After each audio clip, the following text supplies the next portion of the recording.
Ambition is not greed. Ambition is an eager desire to achieve, an eager desire to get ahead in life, to do more for your family, to prosper in health, wealth, and relationships. Now, desire does not always translate into ambition. Desire is what you want for yourself. A bigger house, a better car, a fatter bank account, a better life. I desire to have these things. Ambition is how you get there. Desire is sometimes healthy. Desire is sometimes unhealthy. Desire might say, I want the tallest building in town. The destructive side of desire might urge you to tear all of the other buildings down. I guess that's one way to do it.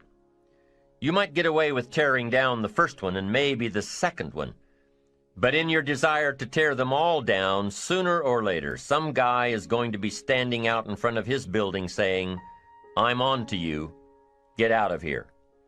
And pretty soon you're no longer known as a builder. You're known as a destroyer. Now, the second way to have the tallest building in town is to see it, dream it, and plan it, and put your team on it, work on it. Go through all of the steps to get there. Do it right. Have the ambition to be the owner of the tallest building in town, and go through all of the right steps to get there. If you really want it, and have the skills to do it, and the patience to weather all of the storms, your ambition will lead you there. Having the ambition to do what it takes to get you where you want to go is good. Ambition is creative and constructive. Ambition is an expression. It's something inside of you want to express in a positive way. I'm sure you have dreams of accomplishing great things. Are you ambitious enough to realize these dreams? Are your dreams strong enough to pull you toward your future? Are they vivid enough to see the end result now? Are they worthy of doing until you get there? What are your reasons for creating these dreams? Reasons vary from person to person. I bet if you did a little soul searching, you could come up with a fairly strong list. The list of reasons. Why is it so important to achieve these dreams? What are you trying to express? These reasons for accomplishing great things are different for everybody. There are personal reasons, sometimes uniquely personal reasons. Some people do well for the recognition. Some people do well because of the way it makes them feel. They love the feeling of being a winner, and that is one of the best reasons. Once in a while I hear someone say, if I had $1 million, I'd never work another day in my life. Hey, that's probably why the good Lord sees to it that he doesn't get his million, because he would just quit. Family is another reason, a motivator for doing well. Some people do extremely well because of other people, and that's a powerful reason. Sometimes we will do something for someone else that we would not do for ourselves. I know a lady who was getting back on track from financial disaster. Even though she didn't have much of anything left, her primary motivator was to keep her daughter in private school, an expensive one of the best in the country. Although her goal was to financially surpass where she was before her economic fall, her main reason to work all of those extra hours was to give her little girl the best possible education. As you can well imagine, wanting to do something for someone else led her to all sorts of other accomplishments as well. How fortunate are the people who find themselves greatly affected by someone else? It's powerful. What has you getting up early, hitting it hard all day, and staying up late? What has you inspired? What are your reasons for doing well? What's at the core of your quest? What is the power behind your ambition? Self-interest, self-preservation. As human beings, we can't help but be interested in our own self-preservation. We can't help but be self-interested. It's one of the strongest urges we have. Interested in our preservation, interested in our development, interested in our success.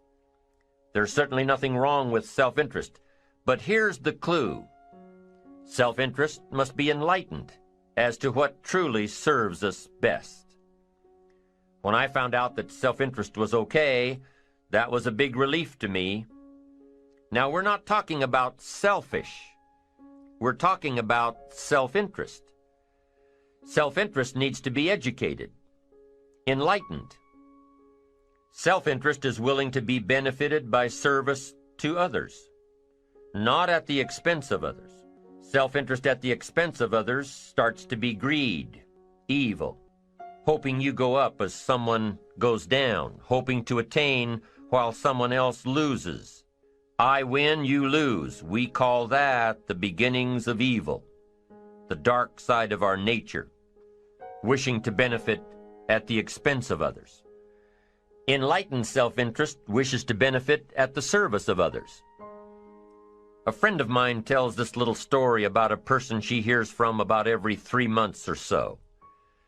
This guy calls to solicit money for food baskets for homeless families. She's happy to give her money to them. She was unfortunately homeless for a short period of time, and she knows the position these people are in. This group is legit. She checked them out. But after the second or third time this guy called, same guy, after the second or third time he called, she started talking to him about other stuff. Turns out this guy is broke, living in a hotel, looking for any construction job he can find. Any job at all. But what's unique about this guy is that he donates 2 or 3 hours a night, every night, to call people and get money to feed the homeless. Every night, from his hotel room. Now, most people would say this guy should use those hours every night to work a second job or a third job. But while he's way down on the ladder of success, he feels it's important to help those less fortunate than he is. He has a roof over his head. He makes enough to feed himself.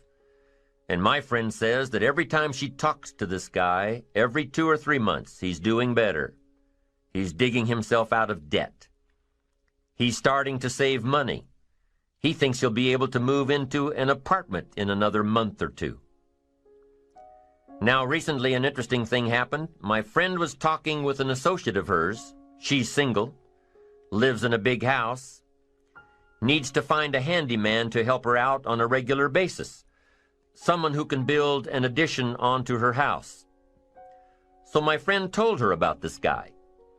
The only reason this guy ended up being hired was that my friend's associate was touched by his dedication to service, while he, himself, was down and out.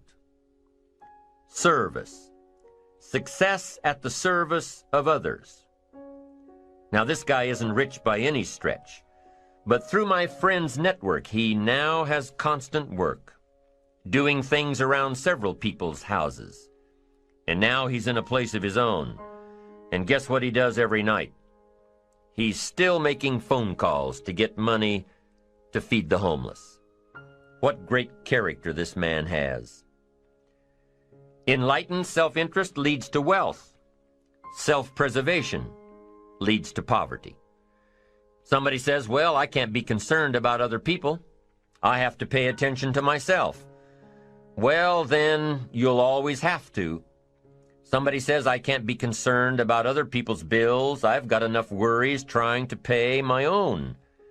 Well, then you'll have to worry about them for the rest of your life. The best way to get that monkey off your back is to turn your attention around. Once I understood some of this stuff, I'm telling you, it revolutionized my whole life. Now, self-interest is okay, yes.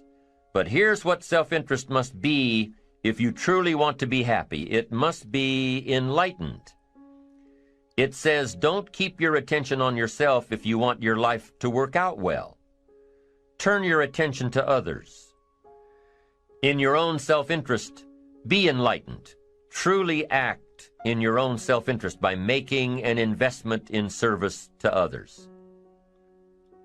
Next, if you wish to receive, now there's nothing wrong with wishing to receive. It's part of self-interest.